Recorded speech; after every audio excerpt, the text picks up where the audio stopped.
This is a walkthrough of problem number 1 on exam 1 of module 5 in the book Problem Solving Guide for Electromagnetism and Optics. Problem 1 involves platinum. Platinum has a density of 21.45 grams per cc and atomic weight of 195 grams per mole. We have a platinum wire of diameter 1 millimeter, carries a current of 1 amp. What is the drift speed of electrons in the wire? And part B asks, if a platinum wire of diameter 2 millimeters carries the same 1 amp current, what is the drift speed of those electrons?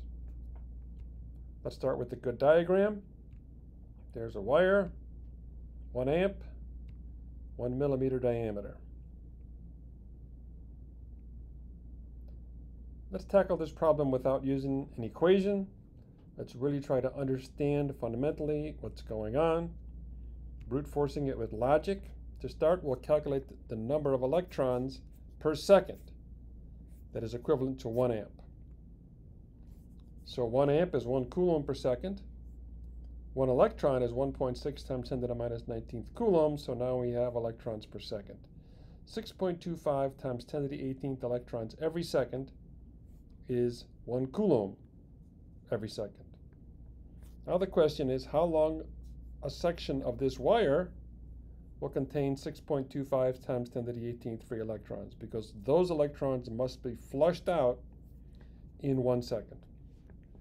So we need the density of free electrons in platinum, and we can calculate that from the numbers given in the problem.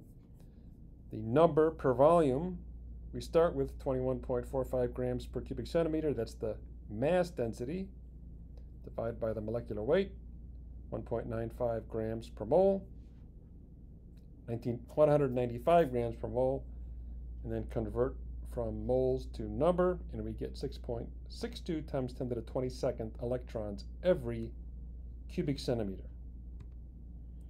The number of electrons we need to get 1 amp, 6.25 times 10 to the 18th every second. This is the number of electrons. That's the density of electrons, and that's the volume. A times this length that contains that many electrons. The cross-sectional area of the wire, we have the diameter. The radius is 0.05 centimeters. So the cross-sectional area, 0.00785 square centimeters.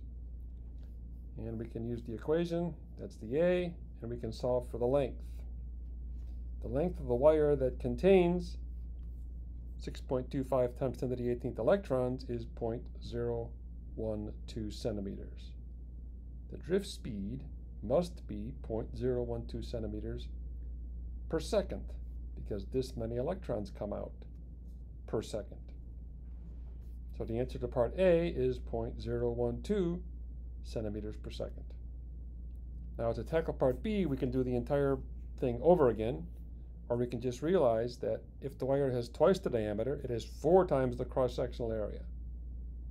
If it has 4 times the cross-sectional area, if the pipe is 4 times bigger and the current is the same, the electrons have to be going 4 times slower to have the same flow rate.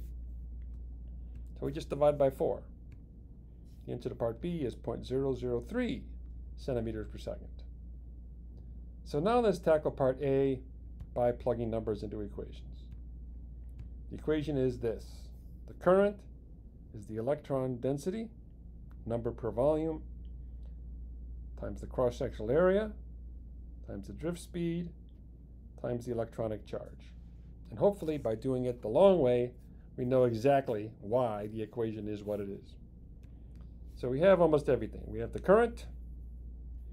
We already calculated the number density of electrons, 6.62 times 10 to the 22nd electrons every cubic centimeter.